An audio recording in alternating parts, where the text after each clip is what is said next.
الحمد لله الذي أنعم علينا بنعمة الإيمان والإسلام وأشرفنا بنور العلم والعرفان. أشهد أن لا إله إلا الله وحده لا شريك له الملك المنان، وأشهد أن نبينا محمدا عبده ورسوله المبعوث رحمة للأنام. اللهم صل وسلم وبارك على نبينا محمد وعلى آله وأصحابه السادات الكرام وسلم تسليما كثيرا. أما بعد، فيا عباد الله، أوصيكم وإياي نفسي بتقوى الله تعالى وطاعته لعلكم تفلحون. قال الله تعالى في القرآن العظيم: أعوذ بالله من الشيطان الرجيم، بسم الله الرحمن الرحيم. يا أيها الذين آمنوا اتقوا الله حق تقاته ولا تموتن إلا وأنتم مسلمون. وقال تعالى في آية أخرى: أعوذ بالله من الشيطان الرجيم، سبحان الذي أسرى بعبده ليلا من المسجد الحرام إلى المسجد الأقصى الذي باركنا حوله لنريه من آياتنا إنه هو السميع البصير. صدق الله العظيم وصدق رسوله النبي الكريم، ونحن على ذلك من الشاهدين والشاكرين، والحمد لله رب العالمين. معاشر المسلمين وزمرة المؤمنين rahimakumullah, hanya kalimat syukur yang pantas kita ucapkan melalui lisan kita dengan hati yang tulus dan ikhlas. Kita mantapkan di dalam hati sanubari kita, dan dengan amal soleh sehari-hari kita implementasikan ketakwaan tersebut dalam ibadah sehari-hari. Karena inilah makna syukur yang sebenar-benarnya kepada Allah, dengan sebuah harapan semoga kita termasuk golongan hamba-hamba Allah yang mampu bersyukur kepadanya dengan sebenar-benarnya syukur.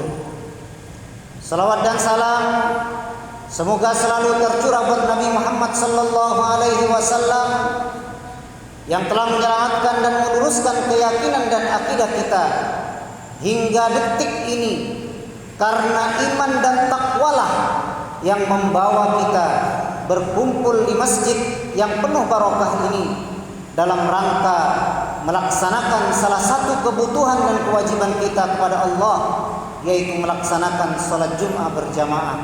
Mudah-mudahan apa yang kita laksanakan ini, ibadah yang kita lakukan ini, serta ibadah-ibadah lainnya yang akan kita lakukan diterima oleh Allah Subhanahu wa taala sebagai amal soleh kita semua. Amin. Khatib tidak lupa selalu berwasiat, khususnya buat diri khatib pribadi serta umumnya bagi seluruh jamaah sekalian. Marilah kita tingkatkan kualitas keimanan dan ketakwaan kita kepada Allah Subhanahu wa taala dengan berusaha melaksanakan apa yang Allah perintahkan, dan juga dengan sekuat tenaga meninggalkan apa yang Allah haramkan. Ma'asyiral muslimin wa zumratal mu'minin rahimakumullah, salah satu nikmat yang patut kita syukuri saat ini adalah nikmat sehat wal afiat yang Allah anugerahkan kepada kita semua. Karena tanpa terasa kita sudah memasuki pertengahan bulan Sya'ban. Artinya insya Allah dengan izin Allah, mudah-mudahan kita dipanjangkan umur kita oleh Allah 15 atau 14 hari ke depan. Kita akan menyongsong datangnya bulan suci Ramadan. Mudah-mudahan Allah selalu memberikan kita keberkahan di bulan Sya'ban ini, dan Allah memanjangkan usia kita hingga bulan suci Ramadan nanti. Amin. Ma'asyiral muslimin wa zumratal mu'minin rahimakumullah. Kali ini khatib akan memaparkan sebuah tema tentang akidah dan implementasinya dalam kehidupan kita sehari-hari. Sebenarnya di bulan Rajab Allah juga memberkahi sesuai dengan doa Rasulullah bersama para sahabat. Allahumma barik lana fi Rajab wa Sya'ban. Ya Allah, berkahilah kami di bulan Rajab dan bulan Sya'ban. Wa ballighna Ramadan, dan sampaikan umur kami menuju bulan suci Ramadan. Di bulan Sya'ban ada peristiwa yang agung. Di bulan Sya'ban ada mukjizat Rasulullah sallallahu alaihi wasallam. Kenapa disebut mukjizat? Karena ini adalah amrun khariqun lil 'ada. Karena peristiwa ini adalah hal yang tidak masuk di akal, hal yang tidak masuk logika, hal yang sangat luar biasa dan tidak mungkin manusia mampu melaksanakannya. Apa itu? Yaitu peristiwa Isra Mi'raj. Allah berfirman dalam surat yang ke-15 ayat pertama atau surat Al-Isra ayat pertama, Subhanalladzi asra bi'abdihi lailan. Maha suci Allah yang telah menjalankan hambanya pada suatu malam, minal masjidil haram, dari masjidil haram, ilal masjidil aqsa, menuju masjidil aqsa, allati barakna haulah, di mana kami berkahi di sekeliling masjid al-aqsa ini, linuriyahu min ayatina, untuk menyaksikan kehebatan tanda-tanda kekuasaan kami, kata Allah. Innahu huwas samiul basir, sesungguhnya Allah Maha mendengar lagi Maha menyaksikan. Sebenarnya secara sepintas ayat atau surat ke-15 ayat pertama ini sangat sederhana. Tapi seandainya kita teliti, ayat ini sungguh mengajarkan kepada kita tentang nilai-nilai akidah yang tinggi, nilai-nilai akidah yang dalam, nilai-nilai akidah yang dimana tidak mungkin kalau tidak beriman tidak akan percaya tentang ayat Al-Isra ini. Bagaimana mungkin seorang manusia mampu berjalan suatu malam di mana Rasulullah digambarkan pada saat itu belum pernah mengetahui tentang Masjidil Aqsa. Rasulullah belum pernah melakukan perjalanan ke Masjidil Aqsa. Rasulullah hanya baru mendengar. Bahkan dalam firman Allah diperintahkan fawalli wajhaka syatral masjidil haram, ketika diperintahkan pertama kali salat untuk menghadap Masjidil Aqsa, kemudian diminta kembali oleh Allah untuk kembali berkiblat ke Masjidil Haram. Itu Rasulullah hanya mengetahui dari firman Allah, belum pernah menyaksikan, belum pernah melihat, apalagi sampai ke Masjidil Aqsa. Seandainya kita lahir pada saat Rasulullah melaksanakan Isra Mi'raj, kemungkinan akidah kita akan terpecah menjadi dua. Akankah kita termasuk golongan orang-orang kafir Quraisy pada saat itu yang tidak akan pernah percaya tentang peristiwa Isra Mi'raj, atau kita termasuk golongan sahabat-sahabat Rasulullah yang setiap apa yang disampaikan oleh Rasulullah selalu berkata sami'na wa ata'na. Seandainya kita melihat ayat ini kita belum beriman, akidah kita belum masuk, Islam belum bersemayam di hati kita, maka insya Allah kita benar-benar akan tersesat dan akan mengatakan bahwa Rasulullah adalah seorang pengibul, seorang pembohong yang besar. Ma'asyiral muslimin wa zumratal mu'minin rahimakumullah. Itu baru ayatnya. Belum lagi kenapa Rasulullah sengaja diutus, sengaja di-Isra Mi'rajkan oleh Allah, tidak lain hanya ingin menerima perintah salat. Perintah salat ini sengaja Allah berikan secara langsung. Kalau seandainya syariat-syariat Islam yang lain diturunkan oleh Allah, disampaikan oleh Allah ke Rasulullah sallallahu alaihi wasallam melalui malaikat Jibril, tapi khusus perintah salat ini Allah berikan langsung kepada Rasulullah sallallahu alaihi wasallam, dan hanya satu-satunya manusia agung yang diberikan kemuliaan untuk bisa berkunjung ke arsy-Nya Allah di Sidratil Muntaha. Tidak lain hanya untuk menerima wahyu tentang salat. Nah, siapa yang percaya tentang salat? Toh banyak di antara kita yang memiliki sebuah keyakinan bahwa salat itu hanya sekedar perintah biasa, kewajiban biasa, tidak ada istimewanya, sama halnya dengan perintah-perintah yang lain. Padahal kalau kita teliti, kenapa Allah memberikan perintah salat secara langsung? Karena tidak lain, Rasulullah tegaskan dalam sebuah hadis, inna awwala ma yuhasabu bihil abdu, sesungguhnya yang pertama kali akan dihisab oleh Allah kepada seorang hamba as-salat, yaitu kualitas salatnya. Idza saluhat sa'iru amalihi, jika salatnya baik, jika salatnya bagus, jika salatnya sempurna, saluhat sa'iru amalihi, maka amal ibadahnya juga akan sempurna, akan diterima oleh Allah.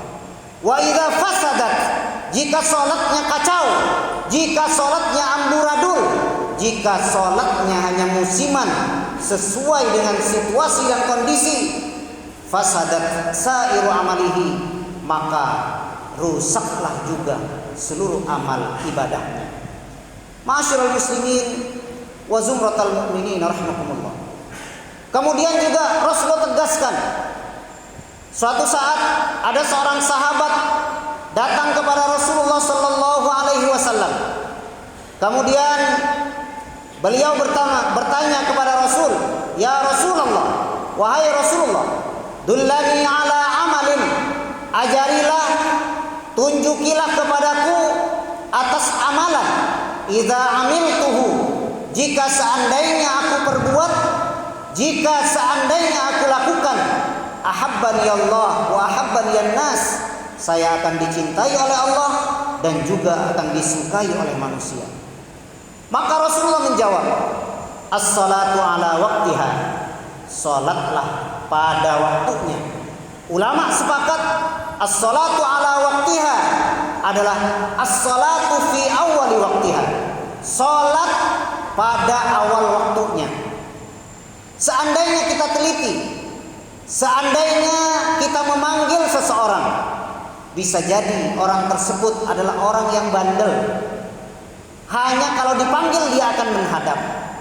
Tapi orang yang imannya tinggi, akidahnya luar biasa, keimanannya begitu tebal, keislamannya begitu kokoh, harusnya sebelum dipanggil azan di masjid, dia seharusnya sudah datang lebih dahulu ke masjid. Karena kita yang profesinya sebagai guru tidak mungkin memanggil anak kecuali anak tadi bandel, anak tadi bader, ataupun anak tadi sering melanggar aturan yang ada.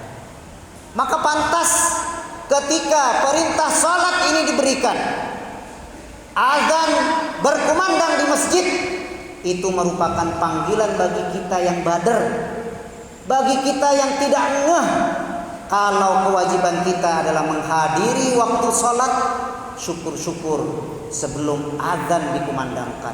Ini akidah yang sangat tinggi, dan bagaimana implementasinya dan pengamalannya dalam kehidupan kita sehari-hari. Banyak di antara kita yang kadang lalai dengan azan. Itu menunjukkan bahwa akidah dan perintah salat, syariat salat yang diberikan langsung oleh Allah kepada Rasulullah dipandang sebelah mata, dijadikan perintah dinomor duakan, bahkan dinomor sekiankan. Ma'asyiral muslimin wa zumratal mu'minin rahimakumullah. Maka wajar seandainya Allah sering menegur kita. Maka wajar kalau seandainya Allah sering menguji kita dengan apa saja, terutama dengan wabah yang menimpa kita yang berkelanjutan tanpa henti. Belum lagi susahnya mencari minyak goreng, belum lagi banyak nantinya harga-harga sembako yang akan melejit, melambung tinggi. Belum lagi kerusakan-kerusakan alam karena banjir dan lain sebagainya. Itu karena akidah kita yang masih dangkal, karena anggapan kita sholat di nomor sekian kan, karena kita bandel masih lebih menunggu panggilan Allah dibandingkan kita datang terlebih dahulu sebelum adzan berkumandang di masjid. Ma'asyiral muslimin wa zumratal mu'minin rahimakumullah. Untuk itu marilah kita berintrospeksi semua.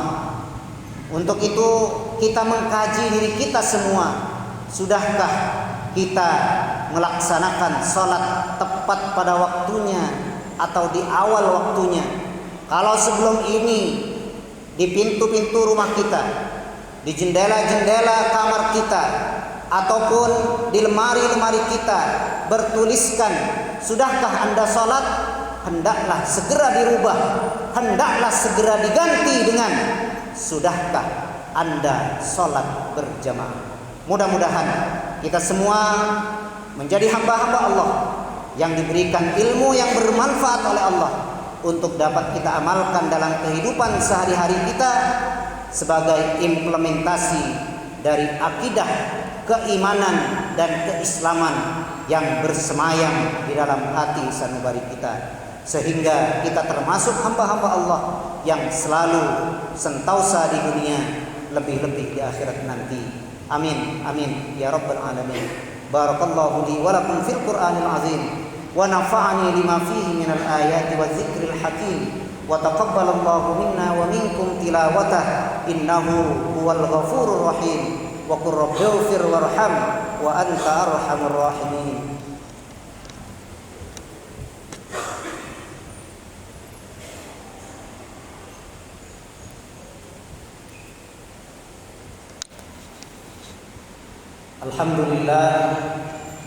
Alhamdulillahilladzi hadana li hadza wa ma kunna linahtadiya laula an hadana Allah.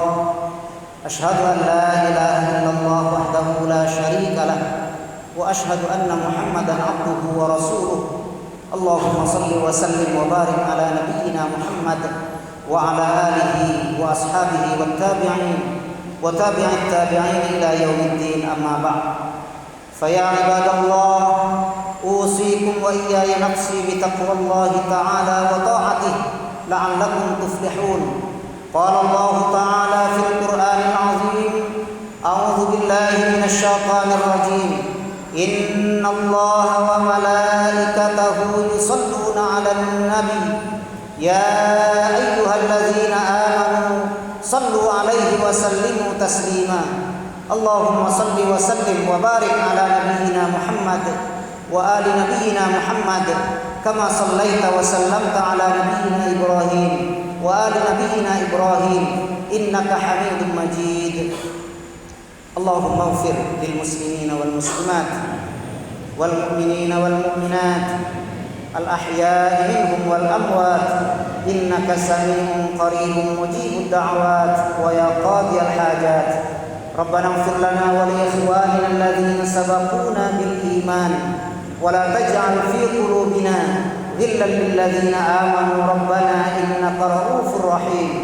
رب أوزعنا أن نشكر نعمتك التي أنعمت علينا وعلى والدينا وأن نعمل صالحا ترضاه وأدخلنا برحمتك في عبادك الصالحين. اللهم أعز الإسلام والمسلمين وأهلك الكفرة والمبتدئة والمشركين وأعل كلمتك إلى يوم الدين. اللهم بارك لنا في رجب وشعبان وبلغنا رمضان. ربنا آتنا في الدنيا حسنة وفي الآخرة حسنة وقنا عذاب النار. عباد الله إن الله يأمر بالعدل والإحسان وإيتاء ذي القربى وينهى عن الفحشاء والمنكر والبغي يعظكم لعلكم تذكرون ولذكر الله أعز وأجل وأكبر. أقم الصلاة.